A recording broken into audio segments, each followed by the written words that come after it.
आजकाल आपण आपल्या मुलांच्या हातात हट्ट करतोय म्हणून किंवा आपल्याला थोडासा निवांत वेळ मिळावा म्हणून सहज मोबाईल देतो.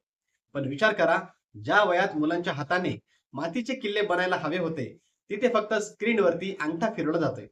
आपल्या लहानपणीचा तो लाकडी भोवरा, विटी दांडू किंवा साधी विटांची घरं बनवणं आणि आजचं हे गॅजेट्सचं जग, यातला फरक हा फक्त खेळांचा नाही, तर तो मुलांच्या संपूर्ण मानसिक विकासाचा आहे.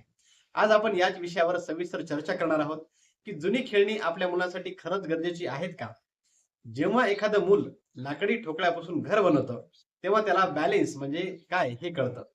जेव्हा ते विटी दांडू किंवा लगोरी खेळतं, तेव्हा त्याची एकाग्रता आणि अचूकता वाढते. याला आपण सेन्सरी प्ले म्हणतो. जुन्या खेळांमध्ये मुलं प्रत्यक्षात वस्तू हाताळत होती, ज्यामुळे त्यांच्या हाताच्या स्नायूंचा आणि मेंदूचा ताळमेळ बसत होता.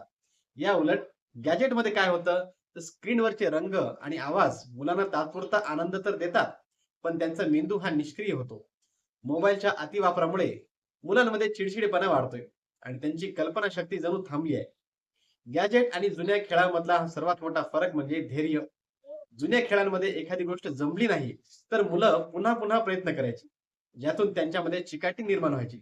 पण व्हिडिओ गेम्समध्ये रिस्टार्टचं बटन असतं, त्यामुळे मुलांना अपयश पचवण्याची सवय लागत नाहीये. शिवाय जुन्या खेळण्यामुळे मुलं चार मुळात मिसळायची, ज्यातून त्यांना सामाजिक संवाद आणि टीम वर्क कळायचं. आज गॅजेट्समुळे मुलं एका कोपऱ्यात एकटी बसून राहतात, ज्यामुळे त्यांचा सामाजिक विकास हा खुंटत चाललाय. याचा अर्थ असा नाही की आपण गॅजेट पूर्णपणे बंद करावेत, पण त्यांचं प्रमाण नक्कीच मर्यादित असायला हवं. आपल्या मुलांच्या बुद्धिमत्तेला चालना द्यायची असेल, तर त्यांना पुन्हा एकदा त्याच जुन्या पारंपरिक खेळण्याच्या जगात घेऊन जाणं गरजेचं आहे.